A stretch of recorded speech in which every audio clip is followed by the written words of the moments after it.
What's good, y'all? What's good? What's good? Happy to be back with another live stream. We got so much to talk about today. So much has been happening. I was like, let me pull up, chat with my people, see what's going on. So, as y'all slowly start to join the stream, make sure that you say what's up to me in the chat. And if you have any questions, as always, make sure that you let me know what's on your mind and then we'll get to it. But yeah, so I got a question for y'all and really for all of us out here is here it is right here. Is the bottom in? Is the bottom in? We talking about the crypto bottom. As we look at the stock market, we noticed that the bottom was in a few days ago, maybe really last week. And crypto is starting to look similar. So we have a lot of stuff to cover. Utility coins in particular are here to make another run, I believe.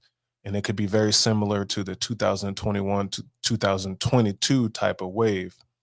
But without further ado, let's get to it. So today we'll be talking about new Algorand price targets, Gamestop adds Bitcoin, crypto charts, and we'll look at the Moonwell price action. So we definitely gonna be diving into that today.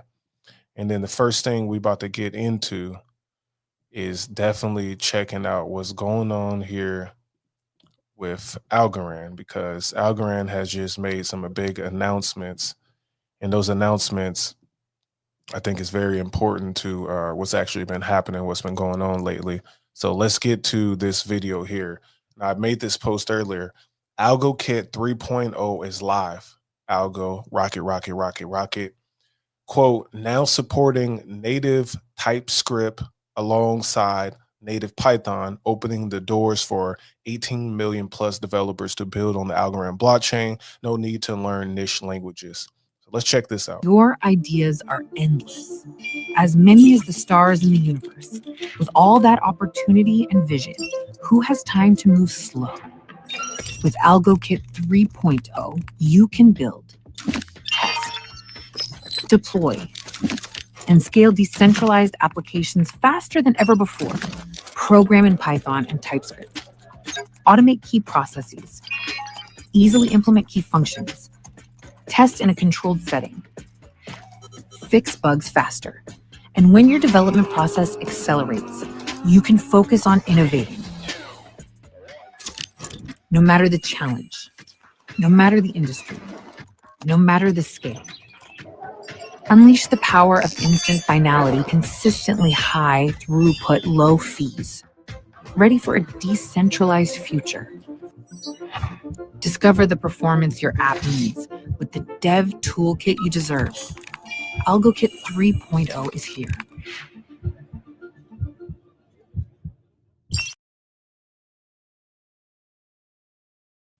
So that is definitely popping.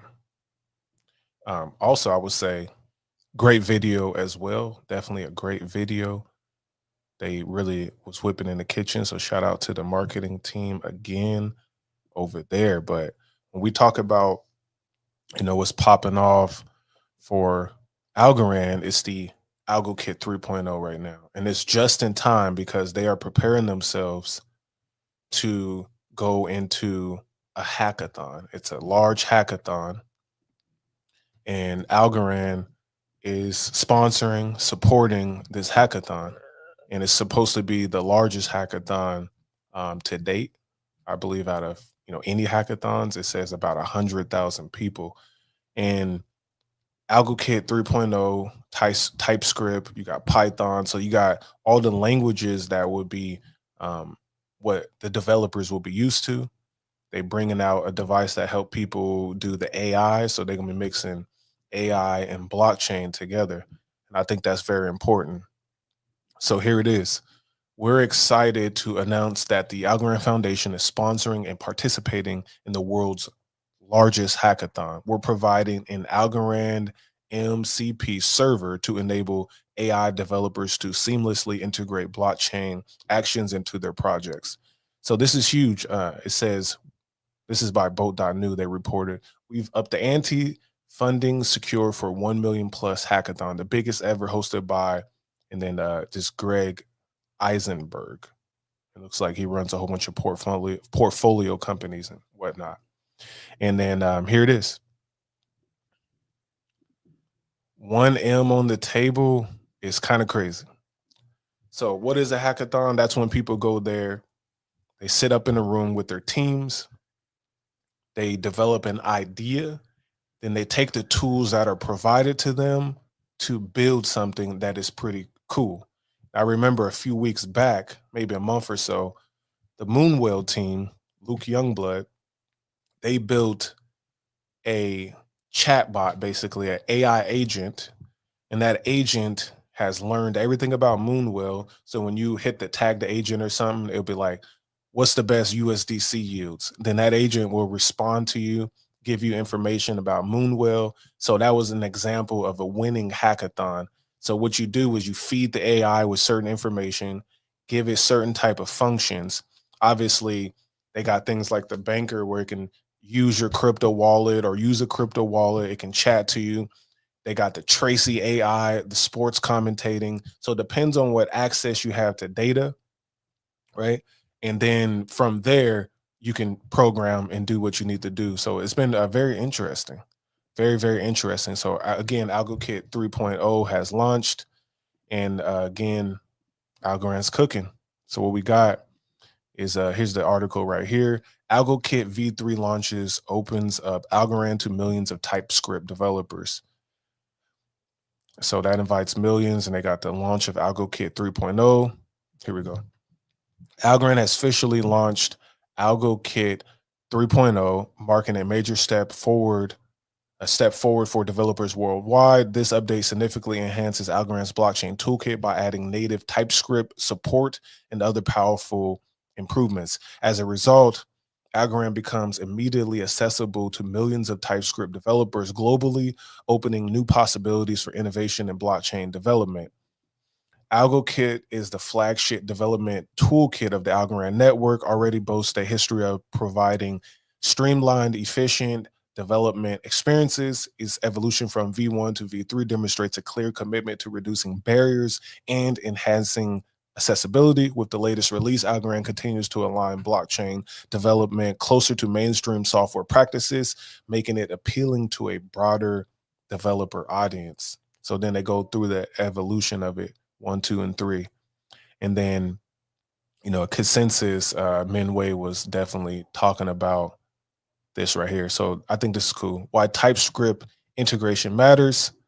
We have TypeScript has grown dramatically in popularity over recent years, ranking consistently among the most used programming languages globally. According to recent surveys by Stack Overflow and JetBrains, approximately 10 to 11 million developers worldwide actively use TypeScript, primarily for web and front end development. TypeScript's seamless compatibility with popular frameworks like React, Angular, and Node.js, JSON, has fueled its rapid adoption among both front end and full stack developers. So there we go. So Algorand's put itself in position, right? Definitely puts itself in position. Where do you see the biggest opportunities for this? If you think about TypeScript developers, are these more kind of app developers? Would you look at them as more app developers, front-end developers? Exactly, yeah. Yeah, Python doesn't get you a front end on your app. So you can build a smart contract, you can build a back end, but you have to have another guy, or you have to have a full stack developer that knows the front end to build that UI. And as we all know, the interface and the user experience is critically important to Web3. You have to abstract away all sorts of complexity. So if you have some kind of Web3 app with a bad interface, it just doesn't work. So the world of people that can build great interfaces is a great talent pool to tap into to build applications that involve Algorand.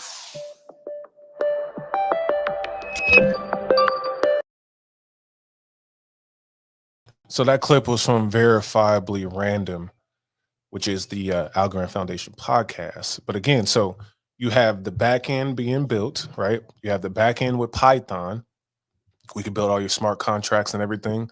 And then now you have TypeScript, which allows you to build the front end and make it look good. So you can make it look good at the same time, develop something pretty dope. So yeah, very bullish on AlgoKit. I'm not a developer, but I do understand what is going on.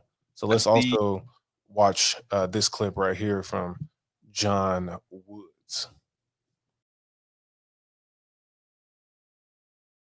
the end of this year, we're also going to be rolling out AlgoKit 3, which is our next gen developer tool suite. It's like an iteration on the dev tools I mentioned earlier. In that, we are going to have just a sublime line by line debugging experience where you can like inspect variables. You know, when you're writing code, you got to make sure that regularly you got to find bugs, you got to make sure things work. And one of the core things you do when you're writing software is you step through the code very carefully, inspect the values that are stored inside variables, and you are able to visualize and see how your code is performing. We are bringing this line by line debugging experience. So it's going to be as great as the experience will be in a traditional software development environment. And on top of that, we are also going to be bringing visual debugging. And so this is the ability to watch a transaction flow through the network with colors and with the flow, literally kind of a visual diagram of how the transactions flow. It really brings Algorand's developer tools to the standard that Ethereum's were at a few years ago when they had really just nailed it, right? Those tools for absolutely everything. And so Again, that's pretty dope. So that's a great breakdown there. Definitely a great breakdown. And then so AlgoKit is the next phase of evolution. It is out now. So if you're a developer, definitely let me know how you feel about AlgoKit.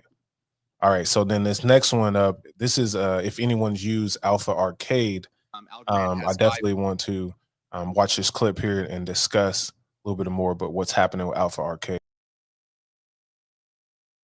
Algorand has by far the best tech.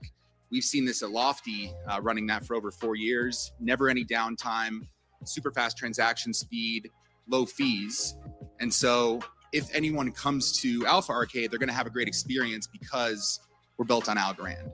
And we plan to go multi-chain, bring people in from all around, different chains. You know, you could use USDC on ETH, Bitcoin.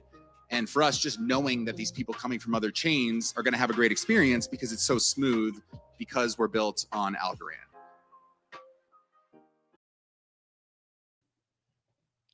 Again, that right there is Alpha Arcade, the prediction market built on Algorand by the same team that has built and has been running Lofty AI. So that's one of the co-founders right there. Very interesting. And we know we in March Madness right now. So if y'all watching, let me know what team you think is going to win March Madness. And that would probably be on Alpha Arcade for people to go up in there and vote. So some more big news as we move forward for Algorand. We got this right here. So this is from Algorand Foundation. 100 million plus clients backed by Warren Buffett now offering Algorand. Nubank, Latin America's largest digital bank, just added Algo to its crypto lineup alongside Cardano, Near, and Cosmos. Another major player embracing Algorand. The future of finance is being built. So that's pretty dope. So out in South America on this exchange, this bank here, you can get some Algorand. Hopefully a lot of new buyers come in. That is actually impressive, and every time you got Warren Buffett's name in something, got to pay some attention to it because he actually is the GOAT investor, obviously the GOAT investor. He the one that was in all cash 5-6 months ago, and now that the market has dipped back, I imagine he has deployed that capital to go make some good plays right there. So if he and Nubank and then Nubank got some Algorand there, that's pretty dope. So that's what we're talking about over here. All right. So then the next thing, since we talk about Algorand, let's go look at Algorand price chart real quick. We're gonna go over to the daily and just look at about the action that's been happening on Algorand. So let's get to it. Okay, here we are. So obviously Algorand is under its 200-day moving average. So on the dailies, just kind of hit a bear, just like everything else. But what's cool about it is the RSI here, RSI 14, is no longer on the bottom. It has actually bounced on the bottom. And then we have, let's see, a pretty nice wick here. So that's pretty much the bottom right there, about 17 cents, spiked March 11th and almost on March 18th. But we bouncing off the bottom, y'all. We're bouncing off the bottom on the daily chart. And then if we can, which we kind of already did, but just stay above this trend line right here, which we technically kind of broke today. Then it retraced back down, but staying above this trend line so that way, you come up into a situation where hit you with the brush where we can, excuse me, where we can, kind of maybe do something like this and then get a good boost is what I'm seeing. So I do see Algorand getting back to, for one, above the 200-day moving average, then making his way to where I drew right here, about 31 cents. So then once it gets about at that range, breaks past 31 cents, we back in action for these levels up here, which I do believe Algorand could easily be sitting on as a new resistance or support, bouncing in these levels here, which to me would look more like, this type of situation until we get the breakthrough. So that's what's looking good. And that's all in alignment with what the overall markets are doing. So that's a new price target for me, is breaking the 200, hitting 31 cents, and then ranging between 30 and 40 cents for a while, possibly until summer, and then upside. That's what I'm seeing right there. So definitely let me know what other charts you want me to check out, but I think that's looking good to me. That's looking real good. What's good, Snail? What's good? Appreciate you tapping in. But I must say, it's a good looking chart though, in terms of recovery in this, right? Other things are more bullish, more or less. However, breaking this trend line, finding the bottom. I mean, what more could you ask for right now for where we at with Algorand? All right, so then this next up right here, we got, I think is very important for crypto overall, and especially for the GameStop bulls. The GameStop bulls. I know y'all happy right now, but here we go. So this is from a Michael Saylor copy type page, but it says GameStop GME is adding Bitcoin to their treasury. They are adopting the winning strategy. The golden bull run is happening. So here we are. This is the press release. GameStop announces update to its investment policy to add Bitcoin as a treasury reserve asset. This was March 25th. GameStop today announced that its board has unanimously approved an update to its investment policy to add Bitcoin as a treasury reserve asset. How y'all feeling about that? Bulls unite? Facts. Bulls do unite. Yeah, I think bulls unite too, because if we look at this right here, so, Michael's strategy with Michael Saylor, he owns about 500,000 Bitcoin as that company. He said he will even throw away the keys for some of it to make sure that they never go off the market, go into the market, right? So when you get in companies, adopting Bitcoin, that pushes the buying into all cryptos. What's good, Philip Riley? You push the buying into all the cryptos. And why is because once you start getting the Bitcoin bug, you start to look around like, where else can I make a profit, right? And then you go look for other things. You go look for the Ethereums, the XRPs, the Solanas, the Stellar Lumens, the Algorands, the H bars. You start to kind of go down those charts, and then you start to get your research going, and you run into other utility coins, which is the whole point of this live stream right here. Utility coins are back, is the bottom end. And I think both of those questions have been answered. And I'll tell you something about GameStop, which is dope, is that GameStop has paid off a lot of its debt. Because remember, they had some crazy runs in during COVID. They pay off their debts.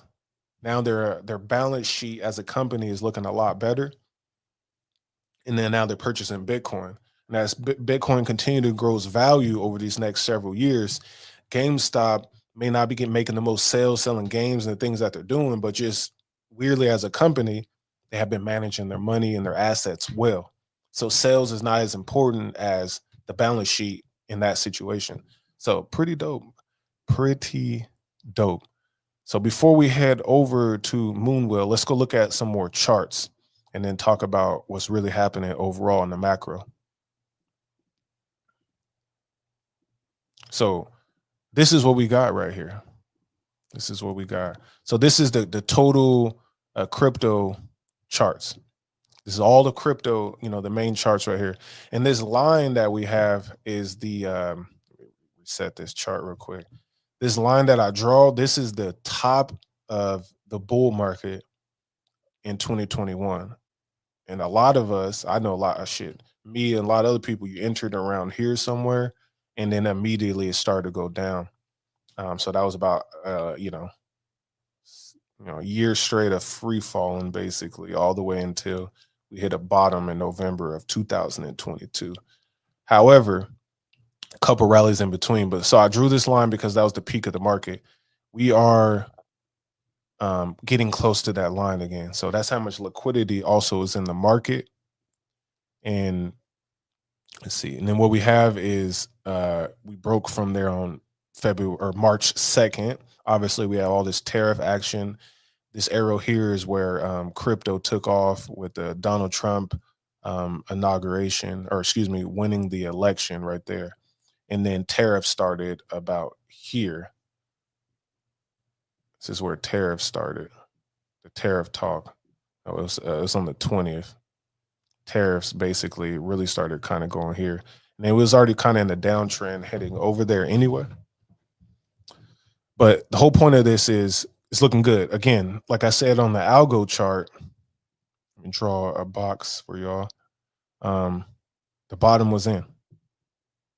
That's the bottom. Now we're more than halfway through to beating the 2021 highs. And obviously, you want to pass up the 200, do some wiggling, and get above here to make more highs. And then you got an all-time high here for all of crypto. So that's what you want. You want to get above 2021, and then we back, baby. We back. If y'all pay close attention here on the bottom, the RSI also has been above 50 for a little bit. When it's above 50, you can obviously see you have more possibility for the charts to go higher. And then again, this is the daily chart. I mean, weekly chart. So we had 3 weeks of up, 1, 2 weeks down, 1 week up, 1, 2, 3 down. Now we have 3 weeks up. Even on the weekly, we're almost above the 50. And that's what we want to see. So let me go back to the daily. And then we got Bitcoin. Get rid of these lines right here. So Bitcoin is looking like a similar situation, right? Tell me what y'all see, if y'all see something different. But Bitcoin is looking like a similar situation. Let's see if this trend line break. So we're getting real close to breaking this trend line on Bitcoin. And to break that trend line, obviously, again, let me draw my wigglies. You want some of that action. But we're getting there. Bitcoin has been riding the 200 moving average. It's been riding the RSI at 50. So we head in the right direction, y'all. Definitely head in the right direction. And for the sake of it, let's look at Ethereum. Ethereum has a lot of room to go. Solana, a little better than Ethereum. Cardano, not bad because it's above the 200. But we want all these RSIs above 50. And that's like right here. This is where you get, bullish action. Stellar Lumens, not bad. Most of these are not bad. XRP is looking really good. It's just like Bitcoin. Ondo, waking up. Already drew Algorand, still waking up as well. Aerodrome, need to wake up a little bit more. And then Moonwell definitely has woken up. It's looking good, y'all. It's looking real good. So the next thing I want to talk about here actually is Moonwell. That was like a great segue. So what they got. So this right here is about Moonwell. And this is more revenue, more capital efficient. Oracle extracted value enables Moonwell to increase its revenue generation and enhance capital efficiency by capturing value that liquidators would otherwise pay to L2 sequencers. So check out this conversation. Yeah, so to play that back, it sounds like the Moonwell protocol is just more fair and more efficient because you can redirect some of this this value capture back to Moonwell, and you already have innovative ways that sort of like makes its way through your protocol, but the whole protocol benefits. That's right. The whole protocol benefits because it generates more revenue. It can be more capital efficient, and then we can decide as a community through governance what do we want to do with this revenue? Do we want to reward lenders and give them a higher rate for lending their coins? Do we want to reward governance participants for participating in governance? Do we want to reward devs or contributors that improve the protocol? There's so many ways you could think of using this revenue, but just being more capital efficient in general means your protocol can generate more revenue with less TVL, which is also a really nice property to have. Okay, so let's break that down. What we got here is that Moonwell being more efficient, right, is making way for different opportunities. And those opportunities, obviously, you get to vote on them in governance. Let me pull this up. And what was cool about this is the most recent one was here. So I've been talking about this for a while, but the vote went through to do buybacks, and this APY was down 5-6%, spiked to around 10-something%. So now when you stake your Moonwell, you're getting a higher APR because of the capital efficiency, because the governance voting, and there's always a governance vote going on for the most part, but right here all this is happening. And when these type of things go through, you get good stuff that happening. So like, for example, this one right here, the automated liquidity incentive proposal is how you got it popping enough to where now that you stake, your stake is higher. And at some point it could even go up to about 20% too. That's right, Philip. Let's get it.